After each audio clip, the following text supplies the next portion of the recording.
Hello? Good morning. My name is Glenn. I am calling from the Goldfish Incorporated. May I speak to Miranda Cunningham? She's not in at the moment. I'm a colleague. What can I do for you? We are a company that provides interim jobs. We have over 250,000 registered candidates covering all kinds of jobs. Sorry, I don't understand what this has to do with me. We understand that you are planning to open a new office in Glasgow, right? Yes, that's correct. So you will need new personnel. Sure. As you know, newspaper advertising can be a slow and expensive process. Our job is to help you find new qualified personnel in a short time. I see. We can recommend career fairs and provide an effective recruitment service. We guarantee only high-achieving candidates. Thank you. It's not up to me to make a decision. As I said, Mrs. Cunningham is not in at the moment. I understand. Would you mind if I call again later this week? Not at all. Goodbye. Thank you for your time. Goodbye.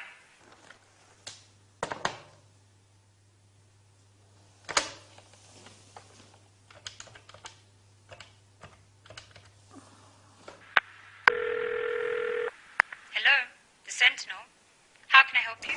Yes, I'd like to place a job ad in your newspaper. Hold the line, please. I will put you through to Mr. Finder.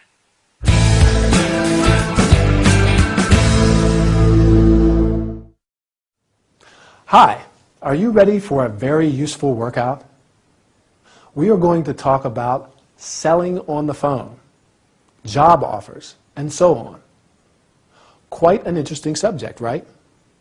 Today we are going to learn about specific phone language, job-related terms and verbs, offering services. Al is in Miranda's office when the phone rings. As Linda doesn't answer, he picks up the phone. Can you remember who the caller is? Glenn from the Goldfish Incorporated. She says, "Good morning, my name is Glenn. I am calling from the Goldfish Incorporated. May I speak to Miranda Cunningham?" The Goldfish Incorporated is a company that provides interim jobs. Interim jobs are temporary jobs. They have over 250,000 registered candidates covering all kinds of jobs. Many companies today require personnel on a temporary basis. Glenn is calling because she has heard that they are planning to open a new office in Glasgow. And what do you need when you start a new business somewhere? Sure, new personnel. Finding new qualified personnel may not be easy, and newspaper advertising can be a slow and expensive process. That's why the company can help you find new qualified personnel in a short time. They also recommend career fairs and provide an effective recruitment service. Have you ever heard of career fairs? A career fair or job fair is an opportunity for employers, recruiters, and potential employees to meet. As sometimes companies may find low-quality applicants, they guarantee only high-achieving candidates. High-achieving candidates means people who have a lot of potential and capabilities. As Miranda is not in, Al cannot make a decision. The employee asks, "Would you mind if I call again later this week?" Finally, she thanks him and says goodbye. "Thank you for your time. Goodbye." After that, Al decides to call a newspaper and place a job ad in a newspaper. Ad is short for advertisement. Do you think it is a good idea? While you are thinking about it, I'll be off, as our lesson is over. Keep practicing your English. Goodbye.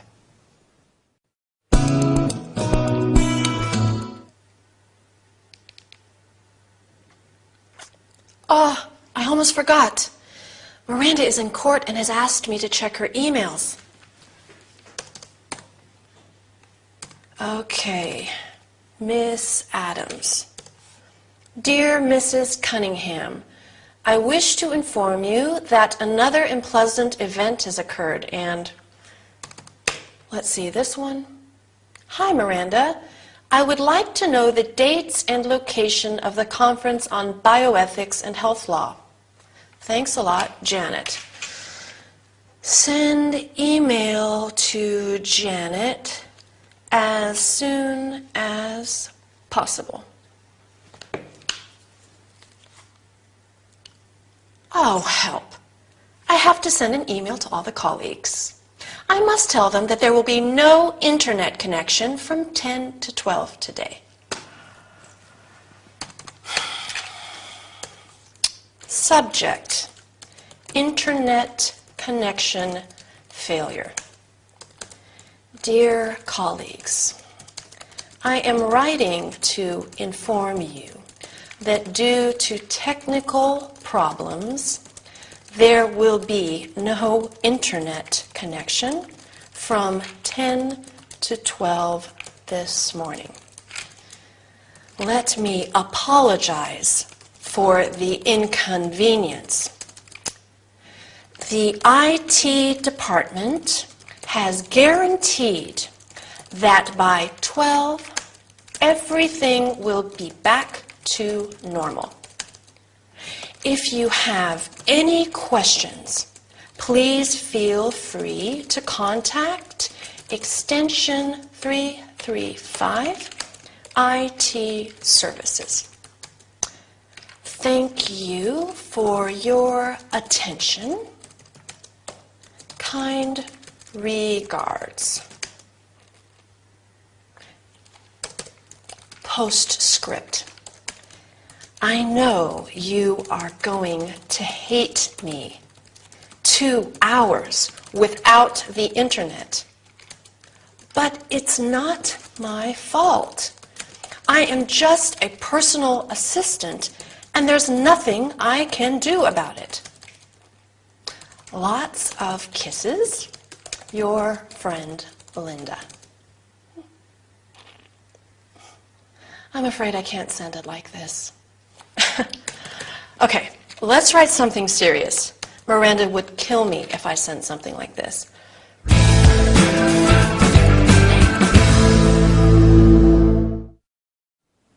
Welcome back to our business training session. Today, our workout is about one of the most common forms of written communication. Can you guess? Emails, right. We are going to learn about email structure, the subject line, the salutation, the body of the email, the conclusion, and finally the close. Miranda is in court, and Linda has to check her emails, that is, to read them. You can write, reply to, and send emails. Emails have a precise structure. These include the subject line, where you state briefly what the email is about. Linda has to send an email to her colleagues to inform them that there will be an internet connection failure for some time. The subject line of her email is internet connection failure. If you are writing an email to ask for information, the subject line may be inquiry. If it's about an order, it may be order number 4457FG and so on. The subject line is important because it informs the recipients of the contents of your message. This is followed by the salutation, that is, the opening words. Dear colleagues, in this case, but you can also write hi, hello. The salutation is followed by the body of the email. This section can start in many ways. I am writing to inform you. I wish to inform you. I would like you to know. And when it's a very short message, just a quick note too. After the body of the email, there is the conclusion. Thanks for your attention. In other cases, you may use looking forward to your reply. Hope to hear from you soon. And please write soon. Finally, the close. Do you remember what Linda wrote? Kind regards. Can you think of other ways of saying that? I'll help you. Yours sincerely. Yours faithfully. All the best and best wishes. With my best wishes, I'll say goodbye now as our workout is over. I'll meet you soon for another training session.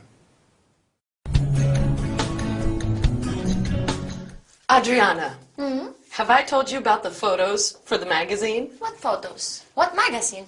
A magazine wants to take some pictures of my coffee bar for a series of articles called Secret London. Wow, that's wonderful. Yes, it is. They want to publicize the coffee bars where you can drink a cup of coffee in peace and quiet. Huh, good idea. They will use photographic models in the pictures. Imagine what great publicity it will be for my business. Indeed. Maybe it won't be so secret anymore. Maybe they will want to take pictures of me as well. They may even ask me to be in an advertisement. Why not? I'm only afraid that it won't be photogenic. Oh, I can help you if you want me to. A close friend of mine is a model. Wonderful! I would like to look charming. Oh, no problem. You can flutter your eyelashes like this. This is very appealing. Uh-huh. How can I show surprise? You can raise your eyebrows. Like this. Huh? And when I get indignant? Twitch your nose. Good.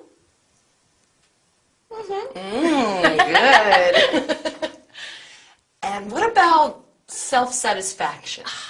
That's my favorite one. You smirk. And if you're happy, you beam. One last thing.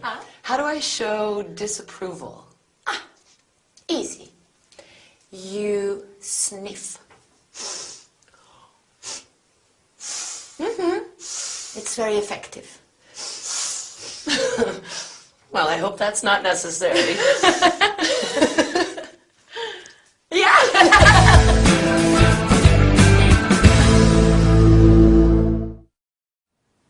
Hi, everybody. This is going to be a very special workout. Not very tiring, but extremely useful. Today, we are going to talk about body language and facial expressions in particular. We will learn how to be charming and attractive, to show surprise or shock, to express nervousness, to show self-satisfaction and happiness, and lastly, to show disapproval. As you have seen, Emily is given a unique opportunity. A magazine wants to publish a series of articles about Secret London, and they plan to talk about her coffee bar too. As with every magazine, photos will be included in the article. How does Emily feel about it? She is very excited, but a bit worried as well. In particular, she is worried that she might not be as photogenic as she would like to be. I think most of us have been disappointed about how we have come out in photos, right? Luckily, Adriana is there to help. First, Emily wants to be, remember? Charming, yes. When a woman wants to be charming and attractive, she flutters her eyelashes. Did I do that well? When fluttering her eyelashes at a man, a woman uses her charm and attractiveness to get on the right side of him. What do you do when you want to express surprise? Sure, You raise your eyebrows. You show surprise by moving your eyebrows upwards. When you get indignant, you can twitch your nose, which means to make a quick movement with your nose. For example, she twitched her nose like a rabbit.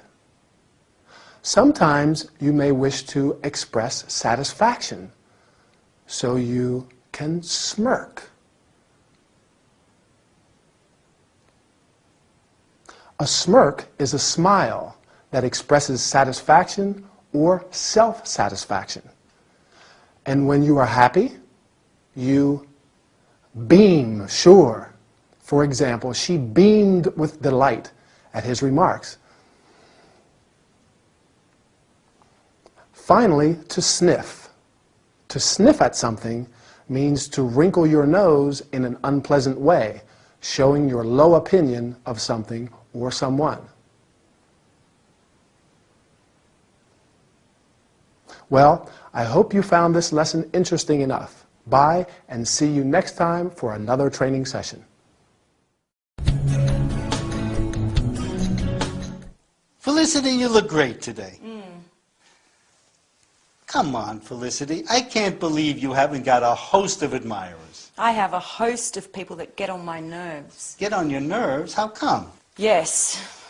They think it's good to keep me up to date with all the latest bad news. I see. Luckily, I do not know many people. Maybe you could make some new friends. To hear some more bad news, no thanks.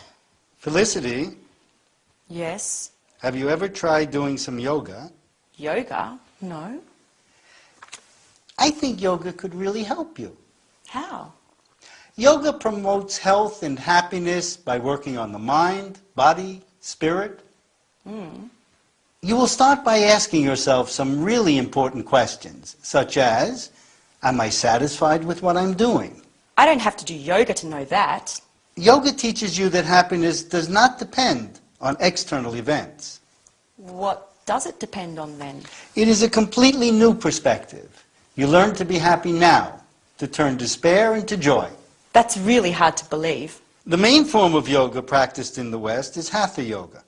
Hatha yoga? Yes, it involves yoga postures and breathing exercises. Postures? There are a lot of yoga postures. Dog and cat, the cobra, the locust. Dr. Fraser, I don't think yoga would be good for me. I'm scared stiff of exotic animals. Felicity, but these are just the names of the different postures.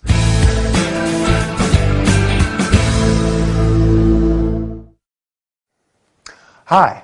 Today we are going to do a fantastic relaxing workout. One that will make you feel great even if you have had a very hard day. In fact, we are going to learn a lot of terms related to yoga and contemplation. Felicity is in Ray's room. She is not very happy, and Ray is doing his best to improve her morale. He proposes her to try yoga because yoga promotes health and happiness. He says yoga teaches you that happiness does not depend on external events. Happiness is the feeling of being in high spirits. Synonyms of happiness include joy, great happiness, bliss, perfect happiness, and delight. That means great pleasure, satisfaction. Opposites of happiness are unhappiness, sadness, and melancholy. As you have heard, yoga enables you to turn despair into joy. Despair is a feeling of hopelessness or desperation. When you are quite happy, you can say, I am very pleased, and I am glad. When you are very happy, you can say, I am extremely happy, absolutely delighted, or absolutely thrilled. Opposites of happy are unhappy, sad, or disappointed. When you are very sad, you can be very unhappy, desperately sad, very depressed, and miserable. I would say that felicity is desperately sad, very depressed, and miserable. Don't you agree? Yoga may be useful for her. Ray says that Hatha yoga, the main form of yoga practiced in the West, involves yoga postures and breathing exercises. Posture means a position of the body. Breathing exercises are based on breath, the air taken into or expelled from the lungs. Ray mentions some yoga postures. Do you remember them? Right. Dog and cat, the cobra, the locust. They are simply the names of some postures, not, as Felicity thinks, real animals. I do hope you enjoyed this lesson and feel better too. Don't forget to practice your English. Bye, and see you next time. Look at the cinema listings. There are lots of nice movies showing. How do you know? I read the cinema reviews. This movie must be really unforgettable. Ah, we could go to the cinema if you want to. Why not? Today's Friday, right? Right. We better book seats then. Sure. Have you got a phone number? Let me see where this movie's showing. Here. 0871 971 5682. 0871 971 5682. 5682. How can I help you? Yes. I would like to book 2 tickets for tonight's showing. I am sorry, but I think you've got the wrong number. Oh. Okay. Bye.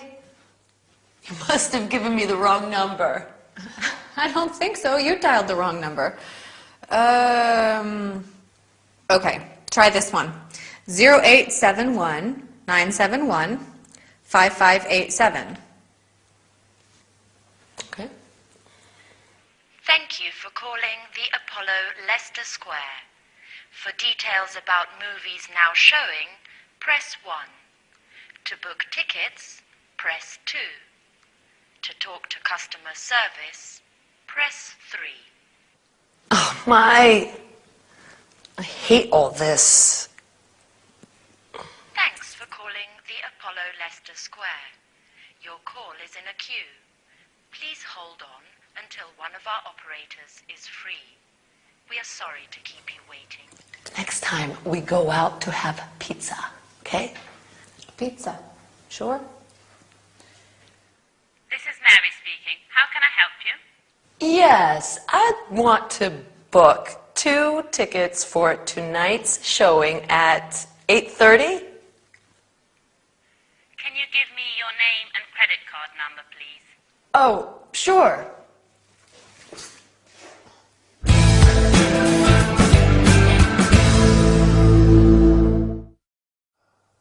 Hi everybody. Our workout today is going to be very pleasant. In fact, we are going to the cinema. You like going to the movies, don't you?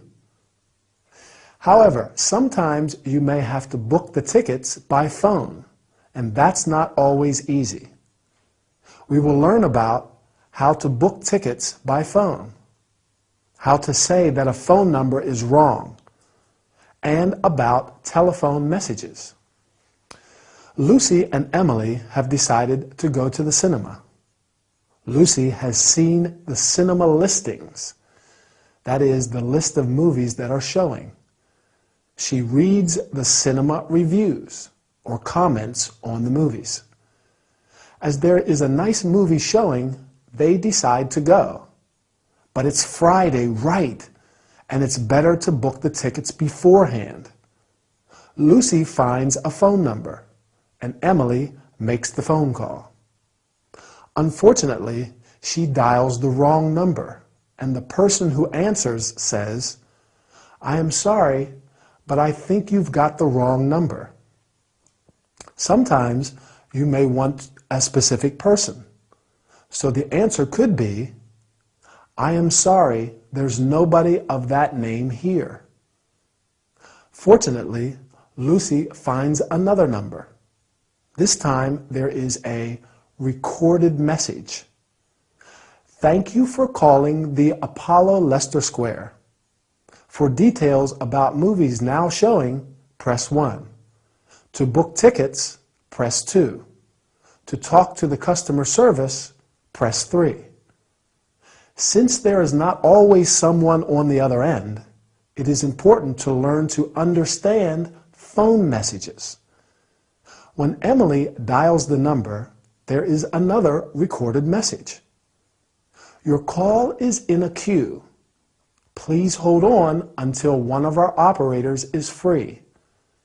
We are sorry to keep you waiting. You can also hear, we are experiencing an unusual volume of calls. Please hold the line. Or, all the lines are engaged at the moment. Your call is in a queue. Please hold on and your call will be answered as soon as possible. Finally, when she has lost all hope, Emily is able to speak to an operator and book the tickets. Obviously, if she finds her credit card, what do you think? I do hope she finds it and that they will be able to do what they have planned. By the way, I am going to the cinema too tonight. It's a very scary horror movie. I'll tell you about it next time. Bye. Would you like something to drink? Yes, sure. I'd like a natural fruit drink if possible. Gin and tonic for me. Okay. You are from Australia, right? Yes, I am. I'm going there in a couple of months. Do you have any recommendations on what I should see? Sure. I'm from Sydney. Sydney is Australia's largest city and a real cultural melting pot. Interesting. There is a lot to see, but there are some places that cannot be missed, such as the harbour, the Opera House, the historically important area of the Rocks, and the World Heritage Blue Mountains, not far from Sydney. I could lend you a travel guide of the city if you wish. That would be great. But the most important thing is not to miss a party on top of a skyscraper. The view of the city and its harbour is breathtaking. Are you ready to leave? Sure. I have even bought a new camera for the occasion. What I mean is visas, passports, insurance, and so on. Not really. It's essential to have such practical information prior to and during journeys to faraway places such as Australia. That's right. For instance, a visa is required of all visitors to Australia. How can I obtain the visa? Oh, I can't remember. Visa regulations change from time to time, so you'd better check on the internet. What about vaccinations? There are currently no specific vaccinations required. Thank goodness. Just one last suggestion. I don't wish to be impertinent, but perhaps it would be a good idea to have a new hairdo before you leave. What? A new hairdo. I am a hairdresser, and a new hairstyle is always important before important changes and experiences. Yes! That is a great idea!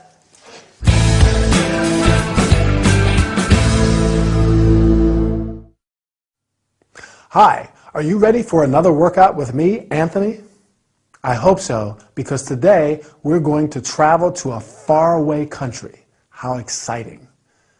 We're going to learn about talking about places of interest, practical travel information.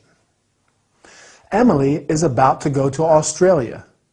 Since Chloe is from Sydney, she provides some information on places that cannot be missed, that she must see, such as the harbor, the opera house, and so on. Along with these places, she recommends, do you remember what? Sure, a party on top of a skyscraper, because the view of the city and its harbor is breathtaking. Breathtaking means of outstanding beauty. When you travel, there are many things to take into account. One of the most important is practical information. That is information related to visas, passports, insurance, and so on.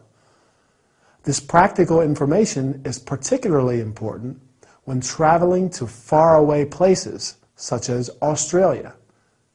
Far away means distant.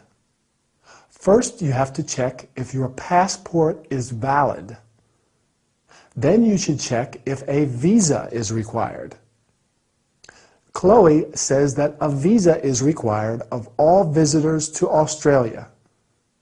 A visa is an official mark made in a passport which allows you to enter or leave a particular country.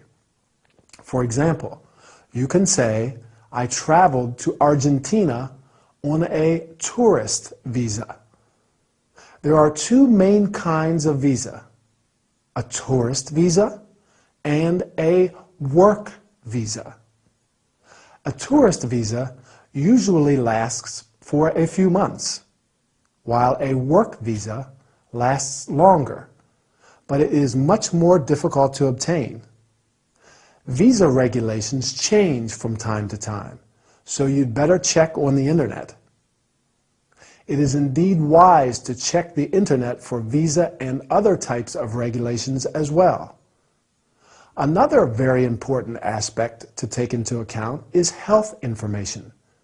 Are vaccinations required? A vaccination is a protection against a particular disease, usually by injection. Indeed, the authorities may not let you enter a country if you haven't had the required vaccinations. And that would be most upsetting, don't you agree? Luckily, there are no specific vaccinations required. So, according to Mr. Little's opinion, the only thing Emily needs is, remember? Sure, a new hairdo. That is the style of a person's hair. Hairdo is a term especially used for women. Well, I can't go to Australia, and I'm not going to go to the hairdresser, but I am going to the barber shop to get a haircut. Bye, and I'll see you soon in our next training session.